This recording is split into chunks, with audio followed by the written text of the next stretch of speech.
வணக்கம் எல்லாருக்கும் அனைவருக்கும் இனிய மாலை வணக்கம்.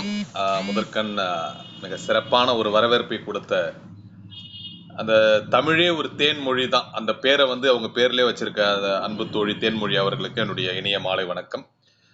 ஹிந்தி அப்படிலாம் சொன்னீங்க. ஆக்சுவலா உண்மையை சொல்லணும்னா இன்னைக்கு நான் திடீரென்று இது ஏற்கனவே திட்டமிடப்பட்டிருந்தாலும் கூட இந்த நேரம் என்பது நான் முழுமையா அதுக்கு தயாராகல. பட் இருந்தாலும் முடிந்தவரை தமிழ் அண்ட் ஆங்கிலம் அதுதான் இன்னைக்கு முழுமையா பேசக்கூடிய ஒரு சூழல் இருக்கும். நிச்சயமாக அடுத்த எபிசோட்ல அது ஹிந்தி, ஈவன் தெலுங்கு கூட முழுமையாவே பேசலாமான்னு கூட, ஏன்னா நான் இல்லத்தில் பேசுகின்ற மொழி தெலுங்கு தான். ஸோ அதனால தெலுங்குல கூட ஒரு எபிசோட் கொடுக்கலாமான்னு யோசிக்கிறேன். ஆனா எது எப்படி கொடுத்தாலும் அந்த தமிழ்ல இருக்கிற அந்த ஒரு சிறப்பு என்பது அது தனிதான். குறிப்பா திருக்குறளை தமிழ்ல பேசுறது. பட் இருந்தாலும் நம்ம நிகழ்ச்சியுடைய சாரம் அல்லது நம்ம நிகழ்ச்சியோட குறிக்கோளே பாத்தீங்கன்னா பன்னாட்டு மொழிகளை நம்ம எல்லாருக்கும் கொண்டு போகணும் அப்படின்றதுனால தான். அதனாலதான் ஒவ்வொரு நாளும் ஒவ்வொரு மொழிகள் நம்ம கலக்கணும்னு நினைக்கிறோம். ஸோ அந்த அடிப்படையில இன்னைக்கு தமிழ் அண்ட் ஆங்கிலம் ரெண்டும் கலந்துக்கலாம். முதற்கன் இந்த நிகழ்ச்சியில என்னுடைய அழைப்பு ஏற்று இணைந்திருக்கின்ற அன்பு தோழமைகள் அனைவருக்கும், பிரான்ஸ்ல இருந்து பாவலர் பத்ரிஷா பாப்பு, அப்புறம் விஜய சாமுண்டீஸ்வரி, இன்னும் நிறைய நண்பர்கள்லாம் இணைஞ்சிருக்கீங்க. உங்க எல்லாருக்குமே மகிழ்ச்சி. இந்த நிகழ்ச்சியை நேரலையில் பார்த்து கொண்டிருக்கின்ற அனைவருக்கும் என்னுடைய இனிய மாலை வணக்கம். First of all I would like to extend my sincere gratitude and also my evening wishes to everyone who is watching through television as well as who are all connected in this event by Zoom link. So today I am going to talk about a very important adhigaram, very important. Already I have discussed 4 adhigarams in this wonderful world record event. Speaking about Tirukkural in various languages will definitely help the other people also to understand this in their own languages, so that the Tirukkural, the attitude or the concept of Tirukkural will reach everyone in this world. That is why this event is organized. So I would like to congratulate all the members who are involved in this wonderful event. In that way, first I have spoken about இறை வாழ்த்து. That is very important. That is the first and foremost thing of the human life. We should realize about our God, because without God nothing can happen in this world, because God is the supreme power. The supreme power is doing all the activities in and around us. Not only around us, even inside with us, everything is happening because of Him only. Because we cannot control our heartbeat, or we cannot control what we are doing. Certain things are functioning by our own commands, but certain things are functioning in their own, because that is called autonomous nervous system. And who is conducting or who is controlling that? That is God. That is the supreme power. That is the Almighty. That's why we all should realize about that. So that's why I have taken that first adhigaram, that is இறை வாழ்த்து. Even in Tirukkural, our Valluvar has mentioned 4 types of இறை வாழ்த்து. That is, first one is இறை வாழ்த்து, second one is வான் சிறப்பு, and third one is நீத்தார் பெருமை, and finally he has mentioned about அரண் வலியுறுத்தல். And I have discussed various things about that in the first episode. And second episode, whatever we believe in God, or whatever we pray, whatever we are doing, without the economical wealth or without any material wealth, we cannot live this life happily. So that பொருள் is very important. That's why I have discussed about பொருள் செயல் வகை. That is very important. In Thiruvalluvar, in Thirukkural, only 3 அதிகாரams he has mentioned, like செயல் வகை, how to do. In that, first is வினை செயல் வகை, and another one is தெரிந்து செயல் வகை, and another one is பொருள் செயல் வகை. In the three அதிகாரams only he has given how to do. He has guided us how to do it, how to make wealth, what is the importance of wealth, like that. So that is also very important for our life. So I have discussed about that பொருள் செயல் வகை. And third thing I have discussed about அறிவுடைமை, because that is very important, that wisdom. It's not the knowledge. I always mention knowledge and wisdom is something different. Knowledge is something collection of the facts, but wisdom is how we are applying to grow ourselves as well as to grow the people around us. How to grow the society, how to grow the nature, how to grow the people, especially the poor people, how we are giving our own wisdom to make them happy, to make them they get wisdom. That is very important. So whatever wisdom we get, it is not very important. Whatever wisdom we get, we should spread it towards the public. That's why these sort of events also helping. So we are doing lots of activities because of that only, because we are having our own knowledge, but that will help us. But it is not the main purpose of this life. We should help others also. We should make them to become like us. That's why we are spreading all the knowledge. That is called அறிவுடைமை. So knowledge is important, but more than knowledge, wisdom is important. And that wisdom is very important to differentiate between the Igalogam and Paralogam in Tamil we say that in this life and also the virtual life, that spiritual life, both are important, but how to manage that? For that also our Valluvar has guided very nicely. That is called Arivudamai, the real wealth, wisdom. Then only we can think what is real knowledge, what is wisdom, and what is going to help in this world as well as the பரலோக வாழ்க்கை. அந்த இகலோகத்திலும் அது எந்த அளவுக்கு நமக்கு உதவுது, பரலோகத்திலும் எந்த அளவுக்கு நமக்கு உதவுது என்பதை நம்ம தெரிஞ்சு கொள்வதற்காகவே Valluvar has given that two, அந்த இறைவாழ்த்து அண்ட் பொருள் செல்வகை. அது லக்கிலி பை காட்ஸ் கிரேஸ் அதை கரெக்டா விநாயகர் சதுர்த்திக்கு முன்னாடி அந்த நிகழ்ச்சியை பத்தி பேசக்கூடிய ஒரு வாய்ப்பு கிடைச்சது. Because we all know that our Lord Vinayaka is considered as the god of wisdom. அறிவு கடவுள் நம்ம சொல்றோம், ஞான முதல்வன் சொல்றோம். ஸோ விநாயகரை பத்தி பேசக்கூடிய நாள்ல, விநாயகருடைய அறிவை பத்தி பேசக்கூடிய நாள்ல, அதுக்கு முன்னாடி அந்த அறிவுடைமை பத்தி பேசக்கூடிய ஒரு வாய்ப்பு கிடைச்சது. அதன் தொடர்ச்சியா I have discussed about all வினை உடைமை. So whatever knowledge we have, so whatever wisdom we have, without applying it or without doing the work or without executing it, we cannot achieve anything in this world. So whatever knowledge we have got, we should apply it, we should execute it, we should do the work. Then only we can get the benefit of that. So in Tamil we say எண்ணம் சொல் செயல் அப்படின்னு நம்ம சொல்லுவோம். So without செயல் nothing can happen. So whatever we can think, okay, that is our think only. Whatever we think, that will become our thought only, but we have to transform them into action. Especially before making into action, we should transform them into words. That's why our Dr. Abdul Kalam also has mentioned it. He has told you, dream, convert your dream into thoughts and transform them into action. Then only you can achieve in this world. So that action is very, very important. How to do that, how to activate or how to do the actions. For that we require lots of guidance. That also our Valluvar has guided. Luckily I have got the chance to talk about that Alvinai Udamai, how to execute the things in the Teachers Day. So very, very important Adhigaram that. So I have discussed about 4 different topics which are very, very important for our human life, which are very, very important Adhigaram of our Tirukkural. 4 அதிகாரங்களை பத்தி இந்த நிகழ்ச்சியில நான் பேசியிருக்கேன். முதல் நிகழ்ச்சியில இறைவாழ்த்துன்னு சொல்லிட்டு அந்த எல்லாம் வல்ல இறைவனோட அருள் தான் நமக்கு முக்கியம் அப்படின்ற அடிப்படையில அந்த இறை சக்தி தான் நமக்குள்ள மட்டுமல்ல, நமக்கு வெளியில மட்டுமல்ல, அனைத்திற்கும் அடிப்படையா அமையுது. நம்மை சுற்றி இருக்கின்ற அத்தனை நிகழ்வுகளுக்கும் காரணம் அந்த இறையாற்றல் தான். நமக்குள்ள இருக்கிற அந்த நிகழ்வுகளுக்கு காரணம் இறையாற்றல் தான். ஏன்னா ஒரு சில விஷயங்களை இப்ப நான் என்ன பேசுறேன்றதை நான் முடிவு பண்ணலாம். ஆனா உண்மையை சொல்லணும்னா நான் இப்ப உங்ககிட்ட பேசுறது கூட நான் முடிவு பண்ணல. என் வாயிலிருந்து வருகின்ற காற்றை அந்த நாக்கு சரியான முறையில அசைத்து ஏற்கனவே என்னுடைய மூளையின் மூலமாகவோ அல்லது இறை சக்தியின் மூலமாகவோ வருகின்ற வார்த்தைகளை உங்களிடம் தருகின்றது. அதை என் முன்னாடி இருக்க அந்த செல்போன் கரெக்டா இழுத்து சேட்டலைட்டுக்கு ரீச் ஆகி அது உங்களுடைய கண் பார்வைக்குள்ள போகுது, அது உங்களுடைய மூளைக்குள்ளும் காதுக்குள்ளும் சென்று அடையுது. இதுக்கு முன்னாடி அவ்வளவு வேலைகள் இருக்கு. இது எல்லாமே மனித சக்திக்கு அப்பாற்பட்டது. ஸோ அந்த அடிப்படையில தான் இறைவனுடைய அருள் என்பது மிக மிக முக்கியம். அதை உணர்த்துகின்ற வகையில தான் இறைவாழ்த்து என்ற அதிகாரத்தை பத்தி முதல் தலைப்புல நான் பேசியிருந்தேன். அந்த இறைவாழ்த்தியை அவர் 4 வகையா பிரிச்சிருந்தாரு. இறைவாழ்த்து, வான் சிறப்பு, நீத்தார் பெருமை, அரண் வலியுறுத்தல்னு.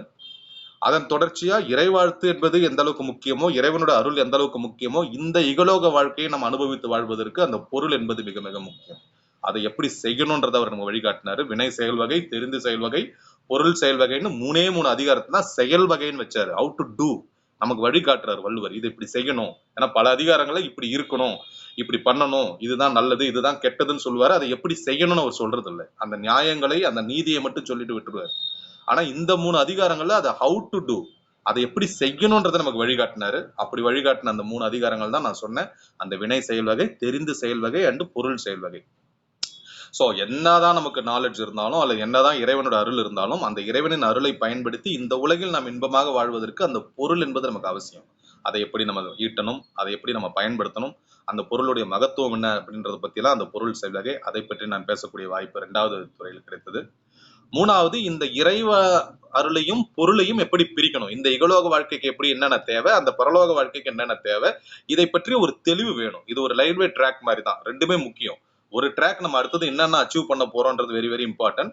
இன்னொரு ட்ராக் எது அச்சீவ் பண்ணாலும் கடைசியில் அது 0 தான். It's like our life is like a railway track. We should consider both tracks in a different way. One is what we are going to achieve in the future.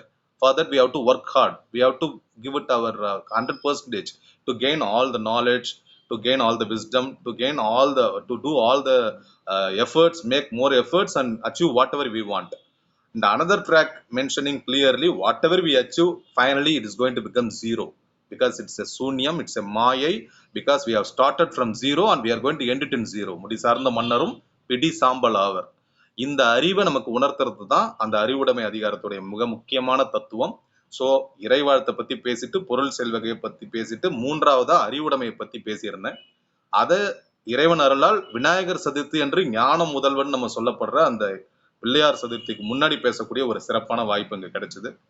முதல் நிகழ்ச்சியா நான் தமிழ், ஆங்கிலம் and ஸ்பானிஷ்ல பேசியிருந்தேன். மற்ற நிகழ்ச்சிகள் எல்லாமே தமிழ் அண்ட் ஆங்கிலத்தில் தான். இன்றைய நிகழ்ச்சியும் தமிழ் அண்ட் ஆங்கிலத்தில் தான் பேச போறேன். வெகு விரைவில் ஹிந்தி மற்றும் தெலுங்கில் பேசுவதற்கான வாய்ப்பு அமைந்தால் நிச்சயமாக அதை பேசுவேன். நாலாவதாக, எவ்வளவுதான் அறிவு இருந்தாலும் அந்த அறிவை நாம் எப்படி பயன்படுத்துறோம், அந்த அறிவை பயன்படுத்தி எப்படி நாம் நம்மளுடைய காரியங்களை சாதிக்கிறோம், அது very very important. So whatever knowledge we have got, how we are going to achieve it by applying that knowledge to make it a wisdom or to make it execution. அதுதான் very very important. நமக்கு ஒரு car ஓட்ட தெரியும் அப்படின்றது okay, ஆனா கார்ல ஏறி உட்காந்து அந்த கார் டிரைவ் பண்ணாதான் அந்த கார் நகரும். அதுதான் ஆழ்வினை உடைமை. அதை ஓட்டணும்ன்ற எண்ணம் நமக்கு வர்றது ஊக்கமுடைமை. ஆனா அந்த எண்ணம் நமக்கு வந்தா கூட அந்த கார்ல உட்காந்து அந்த சாவியை போட்டு அந்த கீரை நம்ம போடுறதுதான் ஆழ்வினை உடைமை. அதுதான் பல பிரச்சனை.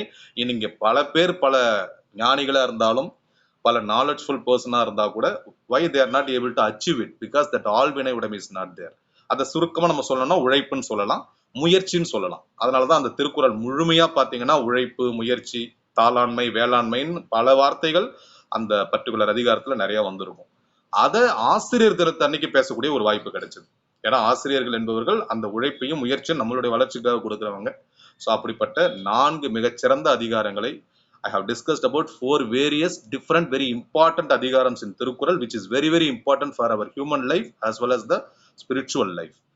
இறைவாழ்த்து, பொருள் செயல்வகை, அறிவுடைமை and ஆழ்வினை உடைமை. And today I am going to talk about very interesting அதிகாரம், very very important அதிகாரம். Every human being must realize it. The main purpose of this அதிகாரம், why Valluvar has mentioned this அதிகாரம் comes under the number of 36. Very very important. That is called truth, consciousness. We can say it in even awareness. That is very very important. We should realize the truth. What is the truth in this world?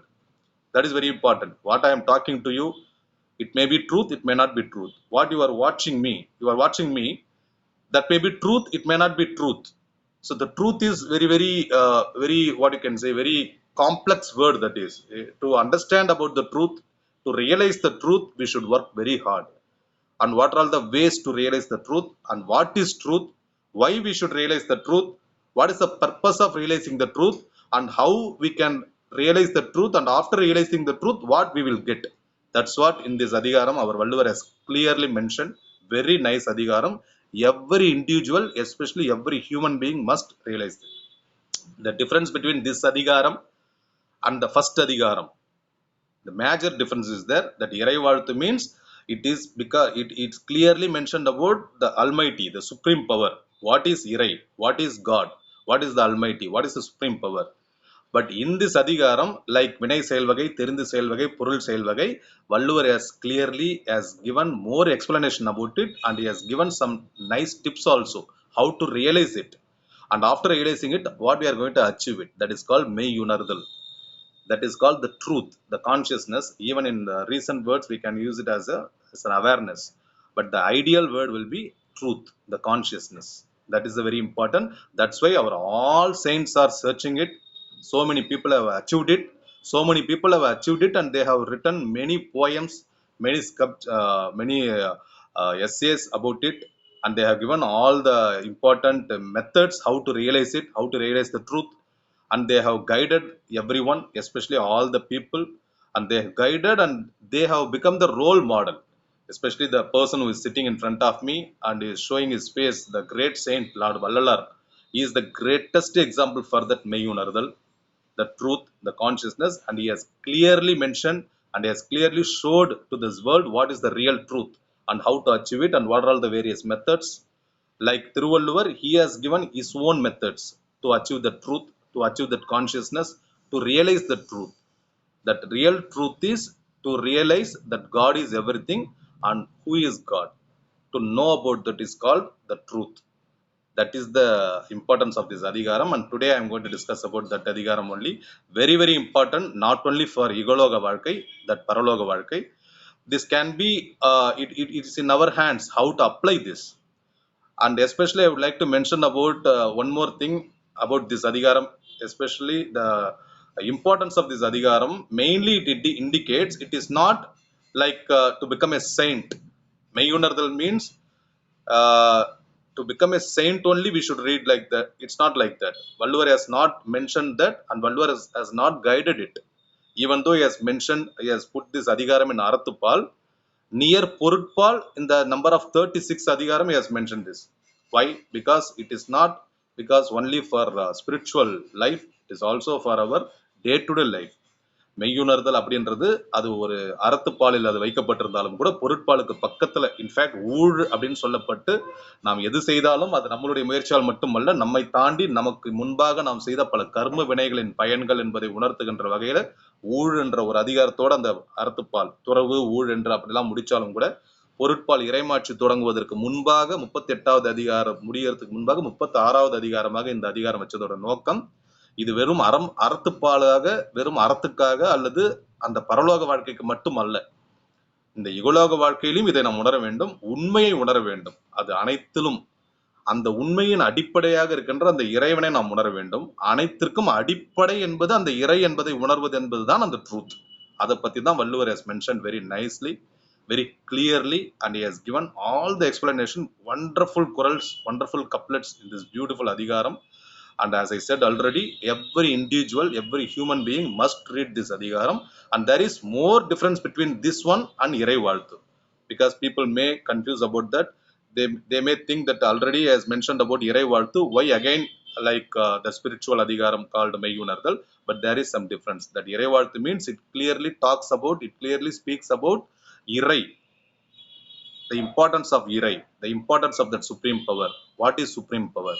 But here, what are all the methods and what are all the benefits we are going to get, and how do we get it? How to realize the truth? That is called மெய்யுணர்தல். எல்லாத்துலயுமே அந்த மெய் என்பது மிக மிக முக்கியம். அதனால தான் தமிழ் இனத்துல இந்த உடம்புக்கே மெய்யின் பேர் வச்சு அழகு பார்த்த ஒரு இனம் நம் தமிழ் இனம்.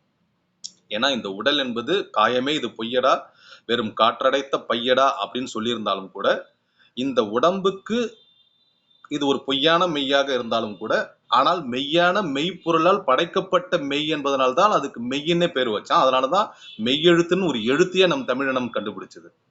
அதனோடு உயிர் சேர்ந்து உயிர்மெய் எழுத்து என்று 3 விதமான எழுத்துகளாக நம்ம உருவாக்கப்பட்டது. அதன் அடிப்படையாக இன்னொரு எழுத்தாக தனிநிலை என்று அந்த அக்கு என்ற ஒரு எழுத்தையும் சேர்த்து ஒரு இறை எழுத்தாக சேர்ந்து 247 எழுத்துக்களை நம் தமிழ் மொழி வச்சிருக்கு.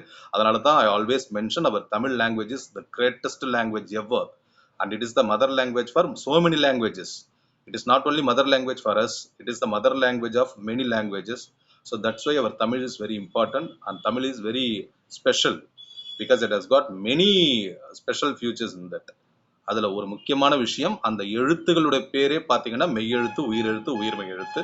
அதுல அந்த மெய் அப்படின்றது பாத்தீங்கன்னா உண்மை என்ற அர்த்தத்துல வந்தாலும், காயமே இது பொய்யடான்னு சொல்லப்பட்டாலும் கூட, இந்த மெய் என்ற வார்த்தை இந்த மெய்க்கு கொடுக்கப்பட்டதோட நோக்கம், அந்த மெய் என்பதில் தான் அந்த மெய்யை நாம் உணர முடியும், அந்த இறைவனுடைய சித்தத்தை நாம் உணர முடியும். இந்த உடல் என்பது மிக மிக ஒரு அதிசயமான, ஒரு மிகவும் ஒரு சூட்சுமமான ஒரு கட்டமைப்பு. அது இறைவனால் படைக்கப்பட்டது, தலை முடியிலிருந்து கால் நுனி வரை. On this special occasion, I also would like to mention happily, proudly, I should say, as a doctor, I can talk about this more freely because I understand that, I have read that about the mechanism of this human body physiology, so I know more about the other people also. So இந்த மெய் அப்படின்றத பத்தி நிறைய விஷயங்களை ஒரு மருத்துவராகவும் இங்க தெரிஞ்சு வச்சிருக்கிறதுனால, இந்த மெய் என்பது எவ்வளவு சிக்கலான அமைப்பு, இது மனித சக்திக்கு அப்பாற்பட்ட ஒரு விஷயம், இறைவனால் படைக்கப்பட்டது. உதாரணத்துக்கு இப்போ ஒரு ஒரு புறையேறுதல் நம்ம சொல்லுவோம். அந்த புறையேறும் போது கூட பாத்தீங்கன்னா லங்ஸ், லேரிங்ஸ் அண்ட் ஃபேரிங்ஸ் 2 பகுதி, உணவு குழல் அண்ட் மூச்சு குழல் நம்ம சொல்லுவோம். அந்த உணவு குழல் வழியாக உணவு போறதுக்காக படைக்கப்பட்டிருக்கு, அது நேரா வயிற்று பகுதிக்கு போயிடுது. மூச்சுக்குழல் வழியாக காத்து உள்ள போது அது நுரையீரலுக்கு போகுது. ரெண்டுமே நம்மளுடைய வயிற்று பகுதியில் தான் இருக்கு, மார்பு பகுதியில் தான் இருக்கு. ரெண்டும் பக்கத்துல ஒரு சின்ன ஒரு சிவரால தான் பிரிக்கப்பட்டிருக்கு. ஆனா நம்ம சாப்பிடும் போது நம்ம வெறும் சாப்பாடு மட்டும் சாப்பிட மாட்டோம், காத்தும் அதோட சேர்ந்துதான் நமக்குள்ள போகுது. அதே மாதிரி சுவாசிக்கும் போது சில நேரங்கள்ல அந்த சோறு அந்த சாப்பாடு இனி ஒரு உணவுப் பொருளோ அல்லது வெளியில இருந்து வருகின்ற ஏதோ ஒரு பொருளோ அந்த நுரையீரலுக்குள் செல்லக்கூடிய ஒரு அபாயமும் இருக்கு. ஏன்னா ரெண்டுத்துக்கும் வழி ஒண்ணுதான். அந்த ஃபேரிங்ஸ் அண்ட் லேரிங்ஸ் ரெண்டுத்துக்கும் ஒரே வழிதான். உணவு குழல் அண்ட் மூச்சு குழலுக்கு ஒரு இடத்துல தான் அது ரெண்டும் பிரியுது. ஒன்று உணவு குழலாகவும் ஒன்று காற்று குழலாகவும் போகுது. ஆனா இதுல நல்லா நீங்க கவனிக்கணும். கரெக்டா அந்த உணவு குழல் சாப்பிடும்போது அந்த நுரையீரலுக்குரிய மூச்சு குழல் மூடிடுது. காற்று சுவாசிக்கும் போது அந்த நுரையீரலுக்குள்ள உணவு போறதில்லை. எவ்வளவு ஒரு சிக்கலான அமைப்பு, எவ்வளவு ஒரு டிவைன் கிரேஸ், ஒரு கடவுளுடைய கருணை இருந்தா இப்படி படைக்கப்பட்டிருக்க முடியும். இது ஒரு example. Just I am giving you the example. அதையும் தாண்டி சில நேரங்கள்ல நம்ம பேசும்போது சாப்பிடும்போது பேசக்கூடாதுன்னு சொல்றது நோக்கம் அதுதான். நம்ம அறியாமல் ஒரு சோறோ அல்லது உணவு தொகலோ உள்ள போகும்போது இந்த பாடியை அதை தள்ளுது. நம்ம எதுவுமே அதுக்காக பண்றது இல்லை. அதுதான் அந்த when I started my speech, I have mentioned the first portion of my speech. I told about that so many things around us happening in this world because of the Almighty. Inside us many things are happening because of the Almighty. We cannot control our many activities. We cannot control our heartbeat. We cannot control how we can control our breathing, but we cannot control how the lung should expand or how it should constrict. Certain things we cannot control. It's all in the control of the Almighty, the supreme power. That is the real truth. To know about the truth only, Valluvar has mentioned many adhigarams. In so many adhigarams, he has clearly mentioned about this இறை தன்மை அல்லது மெய்யுணர்தல். In so many adhigarams, he has mentioned about that. This particular adhigaram, he has clearly mentioned about that. Very clearly, very nicely, within the 10 couplets, he has clearly, very beautifully has mentioned. So அப்படி பார்க்கும்போது அந்த ரெண்டும் சேர்ற இடத்துல அந்த ஒரு சோறோ ஒரு உணவு தொகலோ போகும்போது ஆட்டோமேட்டிக்கா அது மூட க்ளோஸ் பண்ணும், அது வெளியில தள்ள ட்ரை பண்ணும். அதுதான் நம்ம புறையேறுதல்னு சொல்றோம். ஸோ அந்த அளவிற்கு எல்லாத்துக்குமே அடிப்படையான ஒரு சிஸ்டம் ஆல்ரெடி இங்க நமக்கு கட்டமைக்கப்பட்டிருக்கு. தலைமுடியிலிருந்து கால் நுனி வரை. இது ஒன்னே போதும் இந்த இறை என்பது எவ்வளவு மெய் என்பதை நாம் உணர்வதற்கு. பொய்யான மெய் என்று நாம் இதை சொன்னாலும் அந்த மெய்யை நாம் உணர்வதற்கு இந்த மெய்யே போதுமானது. ஸோ அதுல ஃபர்ஸ்ட் குறள் itself has mention very clearly. இப்ப நான் சொன்ன இந்த விஷயங்களை மையமா வச்சுதான் பொருளல்லவற்றை பொருளென்று உணரும் மருளாம் மானா பிறப்பு. So why we are birthing again and again? We are getting rebirth. The பிறவி பெருங்கடல் நீந்துவர் நீந்தார் இறைவனடி சேராதவர். He has mentioned very clearly in the 10th குறள் of the first அதிகாரம். That is the main purpose. I always mention that in Tirukkural, first குறள் he will give the explanation, and the last குறள் he will give the judgment. In between that 8 குறள்ஸ் he will explain us very nicely how to make it very easy. He tried to explain us in that all 8 குறள்ஸ். The first குறள் he has mentioned about what is that. The last குறள் he will give the judgment. Like that he has given the judgment in that இறைவாழ்த்து பிறவி பெருங்கடல் நீந்துவர் நீந்தார் இறைவனடி சேராதவர். That குறள் is the reference point for this particular குறள் in மெய்யுணர்தல் first குறள். So பொருளல்லவற்றை பொருளென்று முரளும் மருளாம் மானா பிறப்பு. So இந்த உண்மையை உணராத வரை இந்த பிறவி பெருங்கடலை நாம் நீந்தவே முடியாது. We cannot cross over that birth. அந்த பிறவா நிலையை நாம் அடையவே முடியாது. எப்போன்னா இதுதான் உண்மை என்பதை நாம் உணரும் வரை. அதை உணர்வதற்காகத்தான் இத்தனை ஞானிகளும் நமக்காக போராடி இருக்காங்க. இத்தனை ஞானிகளும் நமக்கு முன்னாடி வாழ்ந்து காட்டியிருக்காங்க. இத்தனை ஞானிகளும் நமக்காக பல்வேறு ஆலோசனைகளை கொடுத்துருக்காங்க. ஸோ இந்த இடத்துல நான் ஞானிகளை பற்றியோ அல்லது இந்த மெய்யுணர்தலை பற்றியோ பேசுறேன் அப்படின்றதுனால இது ஒரு துறவு நிலை சம்பந்தப்பட்டது இல்லை. ஈவன் தோ இது துறவியல்ல வரக்கூடிய ஒரு அதிகாரமாக இருந்தாலும், துறவு ஊழன்னு சொல்லிட்டு இந்த 2 அதிகாரத்தோட இந்த அறத்துப்பாலை வள்ளுவர் முடிச்சாலும், இது வாழ்க்கையின் மற்ற அனைத்து இன்பங்களுக்கும் சேர்த்து அந்த மெய்யை நாம் உணர வேண்டும். அத்தனை இன்பங்களை நாம் அனுபவித்தாலும் அந்த இன்பங்களுக்கெல்லாம் அடிப்படையாக அமைவது அந்த இறைதான். அந்த இன்பங்களை எல்லாம் நாம் அனுபவிப்பதற்கு அனுதினமும் நம் உடலிலிருந்து இயங்குவது அந்த இறைதான் அப்படின்றத நம்ம ரியலைஸ் பண்ணணும்ன்றதுதான் வள்ளுவரோட நோக்கம். அதை தான் அவர் இந்த குறள் முழுவதுமே மென்ஷன் பண்றாரு. That's why he has clearly divided into 3 parts. Even he has not omitted the Kamathu Paal. Because of that only, that everyone must understand first of all. That is why our Tiruvallur and Bharati has become the great pulavars or great poets. Because these two poets have very openly, very frankly, they have mentioned about all the concepts of the life. Like our Tirumular or any other saints, they only mention about that Arathupal or Irai. But our Valluvar and Bharati, these two great saints, even Bharati is also a Siddhar only. On this special occasion, I would like to mention tomorrow is our Bharati's Memorial Day. And I am very glad to talk about this Meyyunardal before Bharati Day. Like I already mentioned, on the day of Teachers' Day, I have talked about Alvinayudamai. And Vinayagar Saduthi, I have talked about Ariyudamai. And today I am speaking about Meyyunardal. before the memorial day, tomorrow is our memorial day of our Mahakavi Bharati, and today I am speaking. And he is the one great poet who has realized the truth. That's why he has mentioned many poems. He has mentioned about this truth. நிற்பதுவே நடப்பதுவே நீங்களெல்லாம் சொப்பனந்தோனோ அல்லது தோற்றம் மாயைகளோ என்ற ஒற்றை வரியே இந்த வள்ளுவருடைய அந்த பாடலுடைய சாராம்சத்தை தான் அது காட்டுது. ஸோ அனைத்துமே இங்க தோற்றம் மாயைகள் தான். அதை மாயை என்று நாம் உணர்வதற்கும் அல்லது இந்த உண்மையை இந்த இன்பத்தை நாம் அனுபவிக்கும் போது இதற்கு பின்பாக இருந்து நாம் இதை அனுபவிப்பதற்கு காரணம் அந்த எல்லாம் வல்ல இறை என்பதை உணர்வதற்கும், அந்த உண்மையை உணர்வது, அந்த மெய்யை உணர்வது, அதுதான் மெய்யுணர்தல். அந்த மெய்யை உணராதவரை நமக்கு இந்த பிறவி பெருங்கடலை நாம் நீந்தவே முடியாது. That's what our Valluvar has clearly mentioned in this குறள். பொருள் அல்லவற்றை பொருளென்று உணரும் மருளாம் மானா பிறப்பு. That error entails ignoble birth, which deems vain things as things of worth.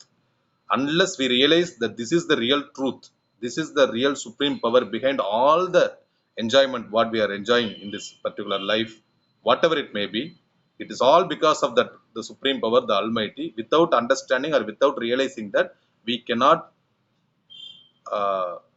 realize the real truth of this life. That's what Valluvar has mentioned, that error entails ignoble birth, which deems vain things as things of worth. In the second குறள் itself, he has very clearly, he is explaining இருள் நீக்கி இன்பம் பயக்கும் மருள் நீக்கி மாசறு காட்சி அவருக்கு. Men of spotless pure insight enjoy delight devoid of night.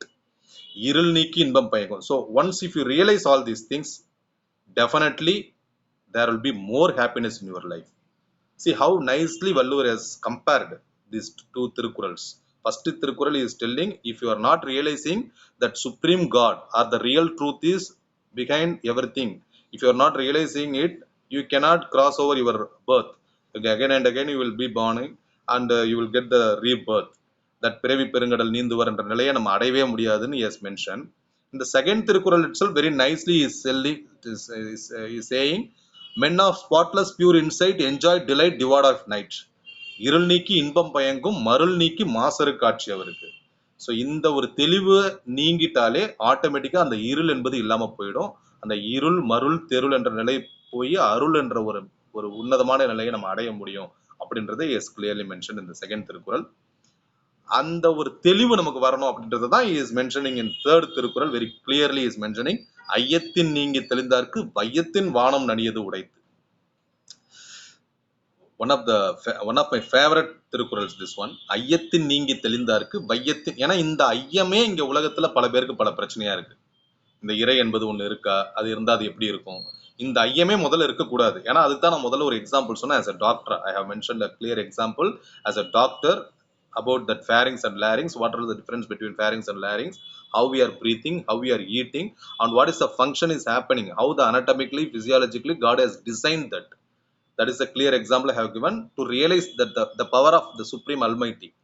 அந்த ஐயம் அதிலே நமக்கு போயிடணும். But still many people are having that doubt whether God is there, if God is there, who is that God, so many doubts. That ஐயமே இருக்கக்கூடாதுன்றத வள்ளுவர் இங்க கிளியரா mention பண்றாரு. Is telling, ஐயத்தின் நீங்கி தெளிந்தார்க்கு வையத்தின் வானம் நனியது உடையது. To doubtless minds whose heart is clear, more than earth heaven is near. So கடவுள் இருக்கார், அல்லது அந்த இறை சக்தி இருக்கு, அல்லது அந்த ரியல் ட்ரூத்தை நம்ம ரியலைஸ் பண்ணிட்டோம் அப்படின்னாலே அது மேபி கடவுள், அது எப்படி வேணாலும் நம்ம பேர் கொடுத்துக்கலாம். பட் த ட்ரூத், அதுதான் வள்ளுவர் மென்ஷன் பண்றாரு. அவர் கடவுள் என்ற வார்த்தை இங்க பயன்படுத்தலை, அது நம்ம இன்டர்பிரேட் பண்றோம். பட் அவர் அதைத்தான் சொல்லி இருக்க முடியும்ன்றது நம்மளுடைய ஒரு விளக்கமா நம்ம இங்க சொல்றோம். பட் அவருடைய பார்வையில மெய் உணர்தல், த ட்ரூத், இந்த ட்ரூத்னாலே அது மெய் தான். அந்த ட்ரூத்ன்றதுக்காகவே வாய்மைன்னு ஒரு அதிகாரமா எழுதியிருப்பார். வாய்மை எனப்படுவது யாதெனின் யாதொன்றும் தீமை இல்லாத சொல்லல அப்படின்ட்டு அதுக்கு ஒரு டெஃபினேஷனும் கொடுத்திருப்பாரு. In future I may talk about that அதிகாரம் also, very very important அதிகாரம். But here ஐயத்தின் நீங்கி தெளிந்தார்க்கு, அந்த doubt, without doubt we should believe the truth. If you really believe the truth or if you realize the truth, definitely you will have more pleasure in your life. Not the paraloga life, even in this egologa life. In this materialistic world itself you will have more pleasure. அதனால தான் அந்த வார்த்தை போட்டிருக்காரு, this வையத்தின் வானம் நனியதுடைத்து. சொர்க்கம் பக்கத்துல வரக்கூடிய ஒரு வாழ்க்கையை நம்ம அடைய முடியும். இந்த ஐயம் நமக்கு நீங்கிடணும். Because of the supreme power, because of that Almighty only everything is happening. Whatever we are enjoying, it's because of that supreme power. The fourth Thirukkural, very very important Thirukkural. So அதுதான் நான் முதல்ல இருந்து சொல்றேன். துறவியல் இது வச்சாலும் கூட இது துறவரத்துக்கான திருக்குறள் அல்ல. மெய்யுணர்தல் ஒருத்தவங்க பேசணும்னா அவங்க துறவியா இருக்கணும்ன்ற அவசியம் இல்லை. மெய்யை உணர்ந்தாலே அவங்க துறவியா மாறணும்ன்ற அவசியமும் இல்லை. இந்த இகலோக வாழ்க்கையில் அத்தனை இன்பங்களையும் அனுபவித்துக் கொண்டே துறவிகளா இருக்கலாம். அதனாலதான் நான் பல தடவை பல மேடைகள்ல சொல்லியிருக்கேன். It is not it is the state, it is not the position. It is not the position, it is the state. So whatever we are having that position, that we have to work according to that. But state means the mindset, the mental setup of our life. So ஐயுணர்வு எய்திய கண்ணும் பயமென்றே மெய் உணர்வு இல்லாதவருக்கு. Very very nicely in this Thirukkural Valluvar is clearly cleared the doubt. It is not for துறவு, it is not for துறவிகள், or it is not for துறவியல். Even துறவிகளாவே இருந்தாலும் அந்த ஐம்புலன்களை அடக்கக்கூடிய வல்லமை படைத்திருந்தாலும் கூட இந்த உண்மையை உணரலனா, இந்த ஒரு மெய்யறிவு இல்லைன்னா அதனால எந்த பயனும் இல்லைன்னு சொல்லிடுறாரு. அப்ப அவர் வந்து he has nicely differentiated between that துறவு நிலை and its இகலோக வாழ்க்கை நிலை. That's what we have to understand in this Thirukkural. Knowledge of five senses is vain without knowing the truth within. நமக்குள்ள இருக்கிற அந்த உண்மையை அல்லது நாம் அடைகின்ற அனைத்து இன்பங்களுக்கும் முக்கியமானது அந்த இறைதான் அல்லது எல்லாம் வல்ல அந்த பரம்பொருள் தான் என்பதை நம்ம உணராத பட்சத்துல ஈவன் இந்த ஐம்புலன்களை அடக்கிறது கூட வேஸ்ட்ன்றாரு. பல இடங்கள்ல அந்த ஐம்புலன்களின் அடக்கத்தை பத்தி நிறைய பேசியிருப்பாரு. இன்ஃபேக்ட் ஆன்மீகத்தோட ஒரு அடிப்படையாகவும் அதை சொல்லுவாங்க. இங்கதான் அவர் Valluvar is supreme, is the superior poet far compare to anyone. That's what நான் கொஞ்ச நேரத்துக்கு முன்னாடி கூட மென்ஷன் அபவுட் அந்த பாரதிக்கும் திருவள்ளுவருக்கும் உள்ள பெரிய ஒற்றுமையை நான் சொன்னேன். பாரதி அண்ட் திருவள்ளுவர் மற்ற புலவர்கள் எல்லாம் விட ரெண்டு பேரும் மேல எங்க நிக்கிறாங்கன்னா அனைத்து விஷயங்களையும் ரொம்ப தெளிவாக வெளிப்படையாக யதார்த்தமாக வாழ்வியலோடு இணைத்து சொன்னவங்க. அதனாலதான் வள்ளுவர் காமத்துப்பால் அப்படின்றத அவாய்ட் பண்ணல. அதை பத்தி அவர் பேசினாரு. ஈவன் தோ 25 அதிகாரம் தான், அறத்துப்பாலுக்கு 38, பொருட்பாலுக்கு 70, ஆனா காமத்துப்பாலுக்கு 25, அதையே களவியல் கற்பியல் பிரிச்சாரு. நம்ம பாரதி நான் இப்ப கொஞ்சம் சொன்னது போல நிற்பதுவே நடப்பதுவே நாளை நினைவு நாள் நம்ம அவருக்காக அனுசரிக்கிறோம். இன்னும் பெண்ணுக்கு ஞானத்தை வைத்தான் புவி பேணி வளர்த்திருமே. ஏன்னா நிறைய பெண்கள் இதை கேட்டுட்டு இருக்கீங்க. பாரதி கண்ட புதுமை பெண்களா இது போன்ற திருக்குறளை நடத்திட்டு இருக்கீங்க. இது போன்ற பல நல்ல நிகழ்ச்சிகளுக்கு துணையா நிக்கிறீங்க. பல நல்ல நிகழ்ச்சிகளுக்கு துணையா நிற்பதோடு மட்டுமல்ல, இதை ஆர்வமாக கேட்டுக்கொண்டிருக்கிறீர்கள். பெரும்பாலும் ஆண்மகன்களை விட இந்த 5 நிகழ்ச்சிகளும் நான் பார்க்கிறேன், பெரும்பாலான பெண்கள் தான் இதுல கலந்துக்கிறீங்க. அதனாலதான் பெண்ணை சக்தியின் வடிவமா நம்ம பாரதி பார்த்தாரு. பராசக்தின்ட்டு அந்த ஆண்டவரனை கேட்கும் போது கூட ஆண் வடிவத்தில் அவர் கேட்கல. காணி நிலம் வேண்டும் பராசக்தியை கேட்டாரு. பெண்ணுக்கு ஞானத்தை வைத்தான் புவி பேணி வளர்த்திடும் ஈசன் அப்படின்னு சொல்லிட்டாரு. மண்ணுக்குள்ளே சில மூடர் அந்த மாதர் அறிவை கெடுத்தார். கண்கள் இரண்டினில் ஒன்றை குத்தி காட்சி கெடுத்திடலாமோ, பெண்கள் அறிவு பெற்றால் புவி பேதம் ஏற்றிடும் பாரியிருந்தாரு. அப்படிப்பட்ட பாரதி பல அறம் சார்ந்த பாடல்களை பாடியிருந்தாலும், அச்சமில்லை அச்சமில்லைன்னு சொல்லியிருந்தாலும், அச்சம் தவிர ஆண்மை தவறெல்லாம் ஆத்திச்சூடி எழுதியிருந்தாலும், காணி நிலம் வேண்டும்னு பராசக்தியிடம் வரம் கேட்டிருந்தாலும், நிற்பதுவே நடப்பதுவேன்ட்டு மாயையை பத்தி நமக்கு விளக்கமா சொல்லியிருந்தாலும், நித்தம் நவமென சுடர் தரும் உயிர் கேட்டேன், தசையினை தீசுரினும் சிவசக்தியை பாடும் நலகம் கேட்டேன், விசையுறு பந்தினை போல் உள்ளம் வேண்டும்படி செல்லும் உடல் கேட்டேன், நசையறு மனம் கேட்டேன், அசைவரு மதி கேட்டேன்ட்டு பல விஷயங்களை கேட்டிருந்தாலும், ஆதலினால் காதல் செய்வீர் உலகத்தீரேன்னு காதலுக்காகவும் கொடி பிடிச்சாரு.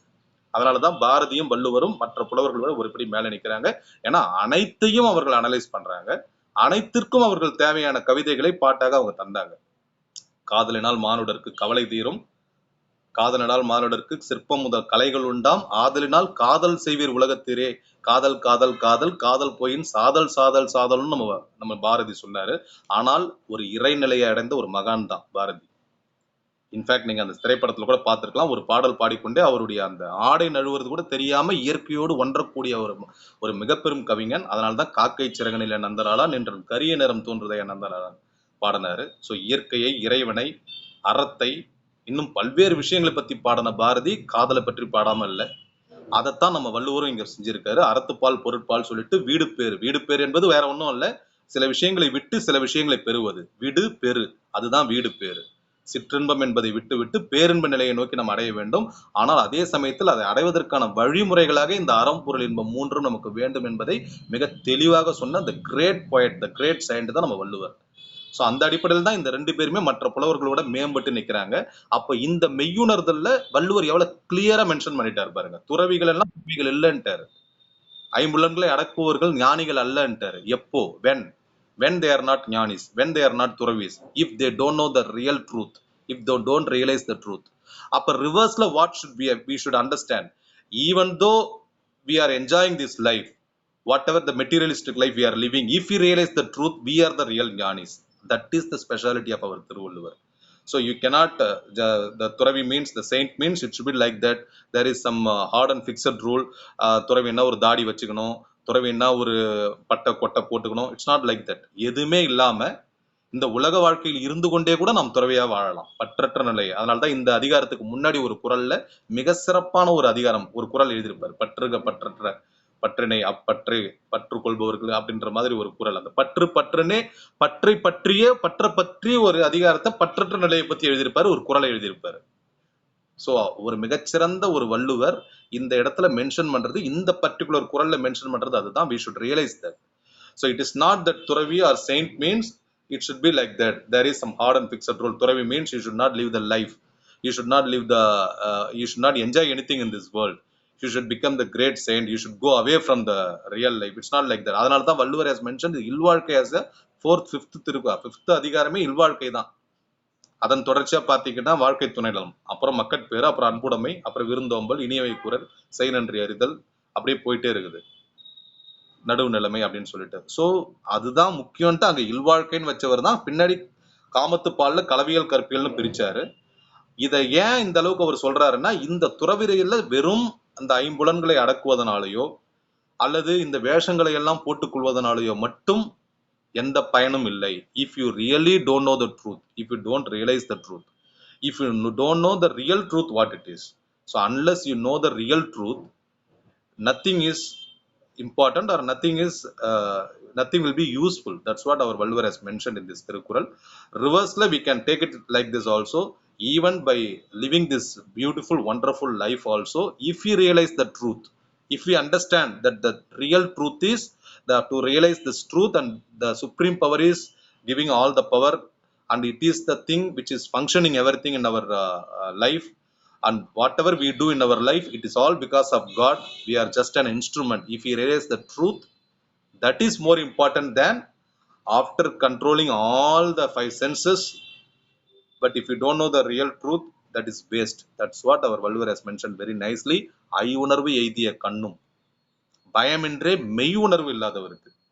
ஸோ அதனால யார் வேணாலும் எதை வேணாலும் பண்ணிடலாம். ஆனா இந்த உண்மையை உணராம நீங்க எது பண்ணாலும் அது வேஸ்ட். ஆனா இந்த உண்மையை உணர்ந்து விட்டு நீங்கள் எதை செய்தாலும் அதை பற்றி பரவாயில்லைன்ற அளவுல தான் இந்த குறளை அவர் எழுதியிருக்காரு. ஸோ அவருடைய முக்கிய நோக்கம் இந்த மெய்யை நாம் உணர வேண்டும். To realise this truth, very very important. Because without realizing the truth, we are enjoying this life. We are thinking that whatever we are doing because of us. If I am becoming a doctor, it's because, no, it's not because of me. Everyone cannot become a doctor. If I am speaking to you, it's because of me. No, it is not because of me. Everyone cannot speak like me. And if you are listening through your cell phone, because of you, no. You would have got your own cell phone by giving some money. But this technology is running maybe because of some scientist. But if without that supreme power and that Prabanja Shakti, that universal power is not working properly, you cannot listen this, whatever I am talking to you for past 40 minutes. Because for this to happen, so many things around us should synchronize among us. So many things. That is all controlled by the supreme power. That is called the realization of the truth. We should realize it. And we should pray it. We should say our gratitude towards it. And we should always think about it. We should thank about it also. That's what our Valluvar is clearly mentioning in this Adhigaram. He wants us to pray God, or he wants us to realize the truth. That's why he has not mentioned the name God.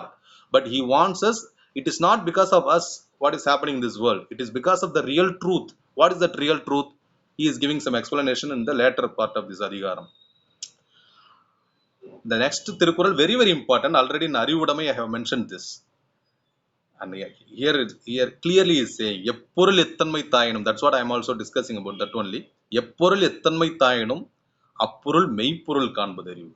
That மெய்ப்பொருள் in the Arivudamai has mentioned, எப்பொருள் யார் யார் வாய் கேட்பினும். அங்க வாயி, இங்க தன்மை. இங்க பார்க்கறது, அங்க கேட்கறது.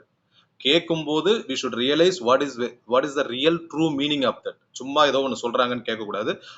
அது வந்து மீனிங்னா அதோடைய ரியல் மீனிங்ன்றது அதை ரெண்டு விதமாகவும் எடுத்துக்கலாம். The real content of that message, also what is inside it. What is the real purpose of that words. why it is said like that, we have to analyze it like that. Here he is mentioning எப்பொருள் எத்தன்மை தாயினும் அப்பொருள் மெய்ப்பொருள் காண்பது அறிவு.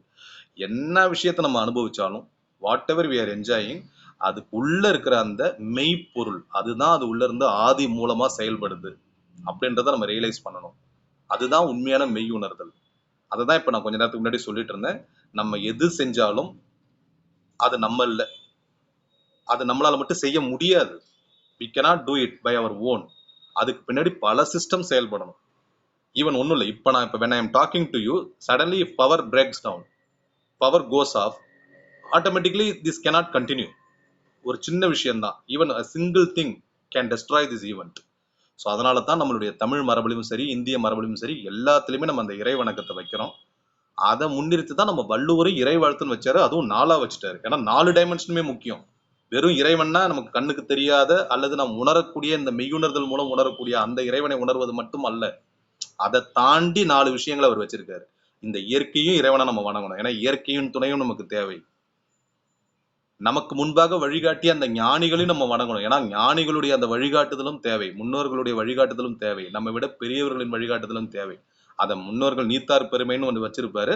அதை கொஞ்சம் நீத்தார் அளவுக்கு இல்லாதவங்களுக்காக பெரியாரை துணைக்கோடல்னு கொஞ்சம் மாடரேட்டான நீத்தார்கள்னு சொல்லலாம். அவங்க நீத்தார்கள் இல்லை, ஆனா நீத்தார்கள் அளவுக்கு அவங்களுக்கு இம்பார்ட்டன்ஸ் கொடுக்க தேவையில்லை. ஆனாலும் நம்ம விட வயதில் மூத்தவர்கள், அனுபவத்தில் மூத்தவர்களுடைய துணை நமக்கு வேணும் அப்படின்னு பெரியாரை துணைக்கோடல் வச்சிருப்பாரு. பக்கத்திலே சிற்றினம் சேராமைன்னு வச்சிருப்பாரு. What a great poet அவர் வள்ளுவர். அந்த அதிகாரத்துடைய the formation of அதிகாரம் itself clearly mentioning many concepts. So சிற்றினம் சேராமை, பெரியாரை துணைக்கோடல், ரெண்டும் பக்கத்து பக்கத்துல இருக்கும். பாசிட்டிவை சேர்க்கணும், நெகட்டிவை டெலிட் பண்ணணும், அதுதான் அவர் நமக்கு சொல்ல வர்றாரு. ஸோ சின்ன புத்தி உள்ளவர்களுடன் சேராமல் இருப்பது என்பது எவ்வளவு முக்கியமோ அதை போல பெரிய மனிதர்களுடைய பழக்கங்கள் நமக்கு முக்கியம்.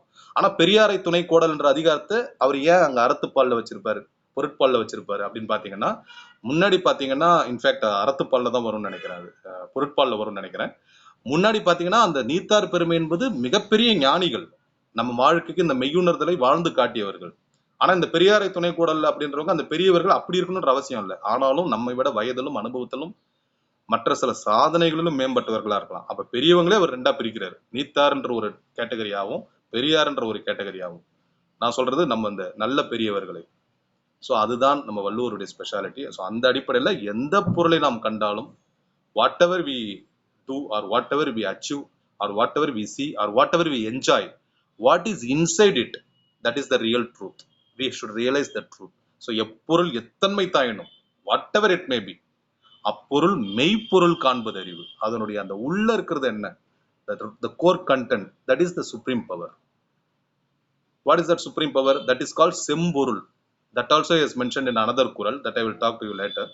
So எப்பொருள் எத்தன்மை தாயினும் அப்பொருள் மெய்ப்பொருள் காண்பதறிவு. Knowledge is truth of things to find in every case of every kind. What is that real knowledge?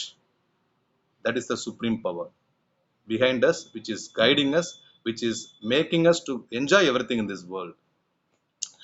So the next Thirukkural, கற்றீண்டு மெய்ப்பொருள் கண்டார் தலைப்படுவர் மற்றீண்டு வாரா நெறி. கற்றீண்டு மெய்ப்பொருள் கண்டால் தலைப்படுவார் மற்றீண்டு வாரா நெறி. ஸோ யாரெல்லாம் இந்த மாதிரியான கான்செப்ட்ஸை, இதை பற்றி பேசக்கூடிய பல விஷயங்களை, many concepts like Saiva Siddhantam is there. Even our Thirukkural itself, it's a great spiritual book, and many saints has written many books, like our Vallalar has written Thiruvarutpa, அவர் Thirumoolar has written Thirumanthiram, and our Nalayira Divya Prabandham. So many saints have written many songs about our Vainava. And about Saivam in Devaram, many our Appar, Tirunavukarathar, Sundarar, so many people have written many poems, their own findings, their own method of to achieve that supreme power, to realize that power. We should all read it. By reading it or by gaining the knowledge, we can know or we can come to know how to realize the truth. But if we realize the truth, definitely we will not have the rebirth. That's what in this Thirukkural is mentioning. கற்றீண்டு மெய்ப்பொருள் கண்டால் தலைப்படுவார் மற்றீண்டு வாரா நெறி. So இந்த மாதிரியான நல்ல விஷயங்களை நம்ம திருப்பி படிக்கும்போது, நம்ம ஞானிகள் காட்டுகின்ற வழியை நம்ம ஃபாலோ பண்ணும்பொழுது, நிச்சயமா இந்த பிறப்ப இருக்கக்கூடிய ஒரு நிலையை நம்ம அடைவோம் அப்படின்றது இஸ் மென்ஷனிங் வெரி கிளியர்லி. ஓர்ந்து உள்ளம் உள்ளது உணரின் ஒருதலையாய் பேர்த்து உள்ள வேண்டா பிறப்பு. அதுதான் பக்கத்துல நான் சொன்ன மாதிரி உடனே அந்த பக்கத்து குறள்லே அதை இன்னும் கொஞ்சம் தெளிவா One-minded sag sees inner truth, free thoughts of rebirth. One-minded sag sees inner truth, he is free from thoughts of rebirth. அதுதான் I have mentioned about that rebirth, the previous Thirukkural also. So if you are really concentrating about our Gnanis, their own findings, their own guidance, and if you are trying to follow that, definitely we will not get the rebirth. So அதுக்காக in this whatever birth we have got now, should we waste it அப்படின்னு சொல்லல வள்ளுவர். அதுதான் Valluvar is very clearly mentioning in this Thirukkural, in this அதிகாரம். But at the same time, he wants us to realize whatever knowledge our science has given us, what if we follow that, definitely we will not have that rebirth. So ஓர்ந்து உள்ளம் உணர்ந்து உணரின் ஒருதலையாய் பேர்ந்து உள்ளா வேண்டா பிறப்பு. So அதை நம்ம படிக்கும் போது தான் தெரியும் why we should not have that. ஏன் நமக்கு அது வேணாம் அப்படின்ற அந்த ஒரு தெளிவு நமக்கு எப்போ வரும்னா, once if we follow that, மெய் உணர்ந்தவர்களுடைய அந்த மெய்யை படிக்கும் பொழுது. ஸோ மெய்யுணர்தல்னு வள்ளுவர் இங்க வழிகாட்டினாலும், அந்த மெய்யை உணர்ந்தவர்களுடைய பல வழிகாட்டுதல்களை நம்ம படிக்க வேணும்னு, அதை படிக்கணும்ன்றதை நமக்கு இங்க வழிகாட்டுறாரு. So Valluvar is clearly guiding us that we should follow the saints, their methods, whatever they have taught us, maximum whatever. இப்போ வள்ளுவர் இந்த குறள்ல சொல்லியிருக்காரு அறத்துப்பால் பொருட்பால் காமத்துப்பால் அப்படின்னா, that is one of the method to get the வீடு பேரு. வள்ளலார் ஒரு மெத்தட் சொல்லியிருக்காருன்னா, that is also one of the method to get that வீடு பேரு. வீடு பேருன்னா அந்த பிறப்பற்ற நிலை. Our Tirumoolar has mentioned many, more than 3,000 poems, around 3,000 poems, Tirumandiram, mainly has concentrated about that body, how to use our body to get that பிறப்பற்ற நிலை. And so many saints have mentioned about our manam, our mind, how to use our mind to get that பிறப்பற்ற நிலை. Especially our Saiva Siddhantam mainly talks about உடல், மனம், உயிர், ஆன்மா. These 4 concepts, very, very important. Our mind, our life, our own soul, and this body, the human body. அதுதான் even Vallalar also has mentioned 4 விதமான பரிமாணங்கள்ல தான் நம்ம வாழ்க்கையே இருக்குன்னு சொல்றாரு. அகம், அகப்புறம், புறம், புறம். அகம் என்பது இந்த உயிர், அகம் என்பது மனம், அந்த அகப்புறம் என்பது இந்த மனதையும் இந்த உடலையும் இணைக்கின்ற உயிர், புறம் என்பது உடல், இந்த புறப்புறம் என்பது இந்த உடலையும் இந்த உயிரை இணைக்கின்ற அந்த கருவிகள், அந்த பஞ்ச அறிகருவிகள், தொழில் கருவிகள் நம்ம சொல்றோம். இதுக்குள்ளதான் நம்மளுடைய வாழ்க்கையை இயங்குது. இதை அனைத்தையும் இயக்குவது எல்லாம் உள்ள அந்த இறைவன் தான். அதுதான் அந்த மெய்ப்பொருள்.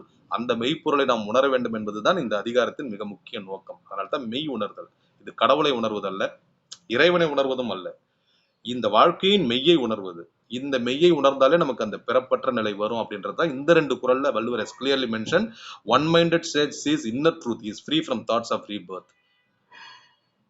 ஒரு ஓர்ந்து உள்ளம் உள்ளது, அதாவது ஒரு அந்த பிறவி என்ற ஒரு நிலை வேண்டாம் என்று சொன்னால், இந்த மெய்ப்பொருளை பற்றிய சிந்தனையிலே நம்மளுடைய முழு மனதையும் நாம் ஆக்கிரமிக்க வேண்டும் அப்படின்றது இந்த மெய்யுணர்தல்ன்ற தலைப்புல மிக முக்கியமான ஒரு அதிகாரமாக has given. So like I already mentioned that செம்பொருள், பிறப்பென்னும் பேதமை நீங்க சிறப்பென்னும் செம்பொருள் காண்பதறிவு. What is that செம்பொருள்? Mainly he has talked about that செம்பொருள், it's like a சைவம். That's what many people will think, but it's not like that. செம்பொருள் means which is the supreme power, which is what you can say, which is present in the supreme world. That is called செம்பொருள். But most of the Saiva Siddhantam books, it has clearly mentioned it is about the சைவம். It's about Lord Shiva. But செம்பொருள் அப்படின்னு சொன்னதுனால we can take it in that way also. பிறப்பென்னும் பேதமை நீங்க சிறப்பென்னும் செம்பொருள் காண்பதறிவு, அந்த சிவத்தை அடையக்கூடிய ஒரு வழிமுறை. அதுதான் Lord Vallalar has mentioned us.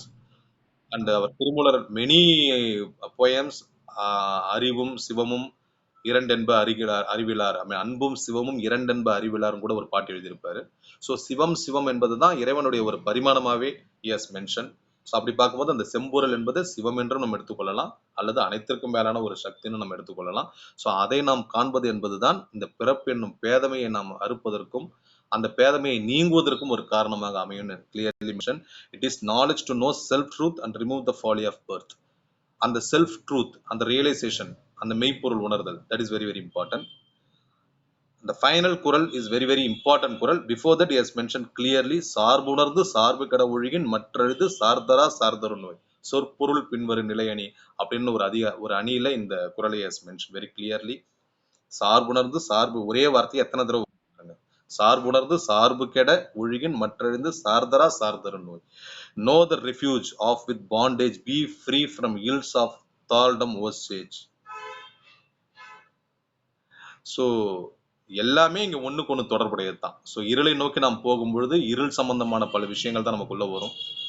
வெளிச்சத்தை நோக்கி நம்ம போகும்போது வெளிச்சத்தை நோக்கிய பல்வேறு விஷயங்கள் வரும். நாம் எதை நோக்கி செல்கிறோம் என்பதை பொறுத்து தான், நாம் எதை சார்ந்திருக்கிறோம் என்பதை பொறுத்து தான் நம்மளுடைய அந்த நாலேஜ், அந்த ரியலைசேஷன், அந்த ட்ரூத்தை நம்ம பார்க்க முடியும்.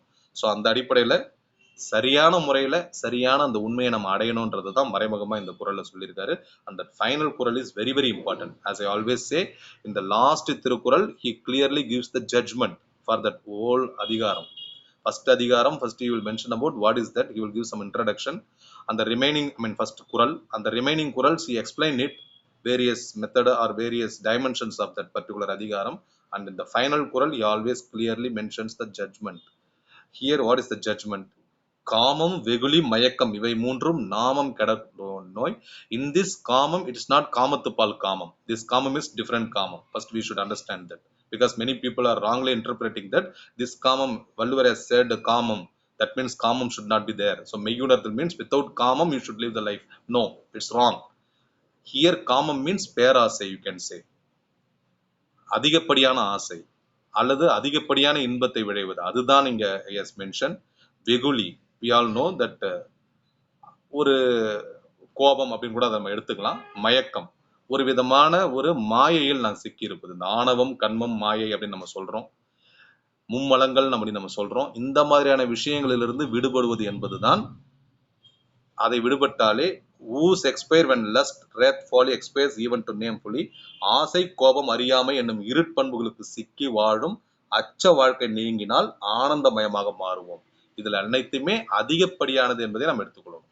ஸோ அந்த வகையில இந்த கோபம், இந்த அறியாமை, அந்த ஆசை, ஆசை என்பதை நம்ம பேராசைன்னு எடுத்துக்கலாம். அந்த காமத்தை, கோபம் என்பதை அதிகப்படியான கோபம் அப்படின்னு எடுத்துக்கலாம். இதை எது இதுல சரியான முறை என்பதை தெரியாத அல்லது ஒரு தெளிவற்ற ஒரு நிலையை நம்ம அந்த அறியாமை நம்ம எடுத்துக்கலாம். அதை தான் வள்ளுவர் has mentioned here. காமம் வெகுளி மயக்கம் இவை மூன்றும் நாமம் கெட கெடும் நோய். ஸோ இந்த மூன்றும் இல்லாத ஒரு நிலையை நம்ம அடையும் போது நிச்சயமாக அது ஒரு நல்வாழ்க்கைக்கு ஒரு வாய்ப்பா அமையும். அப்பதான் நம்மளுடைய அந்த மெய்ப்பொருளை உணர்வதற்கான ஒரு வாய்ப்பு நமக்கு அமையும் அப்படின்றத இந்த last Thirukkural very nicely has given the judgment. So to realize the truth, எதுலையுமே ஒரு பற்றற்ற, அதே சமயத்தில் ஒண்ணுமே இல்லை அப்படின்ற ஸ்டேஜ்ல we should not go to the supreme level or we should not go to the very low level. We should be in that like தாமரை இலை தண்ணீர்னு சொல்லுவாங்க இல்லையா, அந்த மாதிரியான ஒரு பற்றற்ற நிலையில, ஒட்டியும் ஒட்டாத ஒரு நிலையில இருக்கும்போது தான் இந்த உண்மை நிலையை நம்ம உணர முடியும். ஸோ இந்த இகலோக வாழ்க்கை வாழ்வதற்கு தேவையான பல விஷயங்களை நமக்கு வள்ளுவர் சொன்னாரு. எஸ் கிளியர்லி மென்ஷன் மெனி அதிகாரம்ஸ் இன் திஸ் திருக்குறள். பரலோக வாழ்க்கைக்கு தேவையான அதிகாரத்தையும் நிறைய கொடுத்திருக்காரு. ஆனால் அதை ரெண்டுத்தையும் எப்படி நம்ம பேலன்ஸ் பண்ணணும், அதை பேலன்ஸ் பண்ணி அதன் மூலமா எப்படி அந்த ரியல் ட்ரூத்தை நம்ம ரியலைஸ் பண்ணணும் அப்படின்றத பத்தி தான் திஸ் பர்டிகுலர் அதிகாரம் is clearly mention.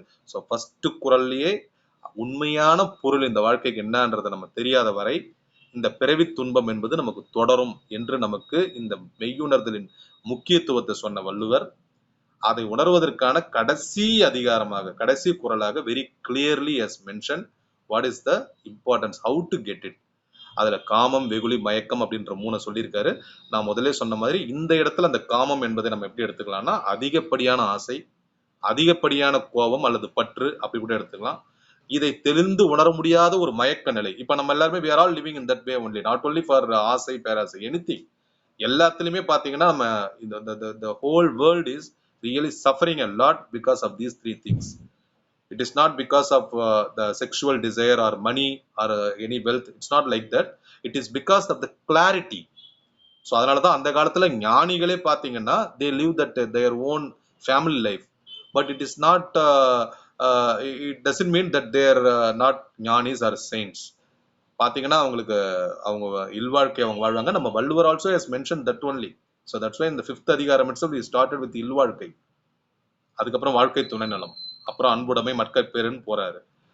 That's what I mentioned in the last அதிகாரம் also. But what we should realize here is what is the clarity what we are getting, how we are approaching it, what is the limitations, how to realize the truth, and whatever happening in this world, whatever we are achieving, or whatever we are getting or whatever we are enjoying, the main course, the main point, the main thing which is functioning as, that is the real power, that is the supreme power, that is the great almighty. That's what we should realize. That's what our Valluvar has mentioned in this Adhigaram. He wants us to realize that very clearly. Whatever you do, whatever you see, or whatever you achieve, or whatever you enjoy, the core point is, it is not because of you. It is not because of the real talent of you. It is not because of your own efforts. It is happening because of the supreme power. It is happening because of the supreme almighty. That is the real truth. And if you really realize the truth, if you really understand the truth, definitely you will not get the rebirth. That is the one line he wants to say. That is the one line he wants to mention in this Adhigaram. That is the clear judgment he is giving. So whatever you enjoy, whatever life you are getting, whatever things you are achieving, whatever you do, but at the same time you should realize, you must realize, and you should say your sincere gratitude towards that almighty, the supreme power. You try to understand that, you try to realize that, you go towards that, you do some effort.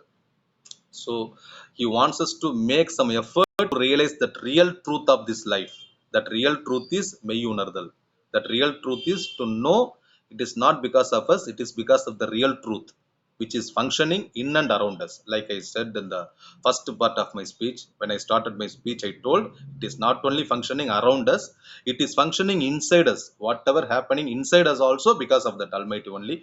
To make it realize only, as mentioned, this beautiful Adhigaram. The next session I will talk about another Adhigaram which will definitely help us in many ways. So I have clearly mentioned about 5 Adhigarams in this wonderful event. It's a very wonderful event organized by the members of this particular world record event.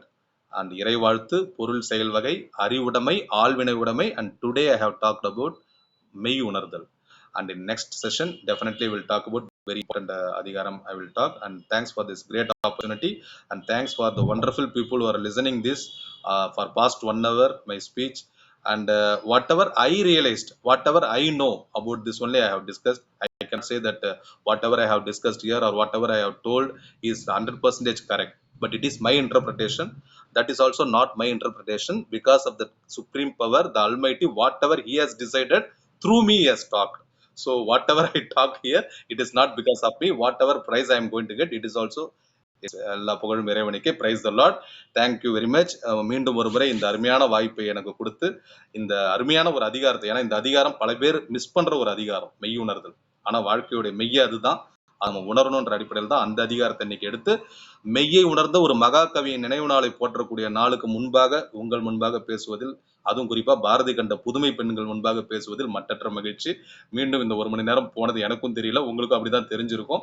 மீண்டும் ஒரு இனிய நிகழ்ச்சியில இன்னொரு தருணத்துல இன்னொரு அதிகாரத்தை பத்தி உங்ககிட்ட பேசுறேன். நன்றி, வணக்கம், ஜெய்ஹிந்த். எல்லா புகழும் இறைவனுக்கே.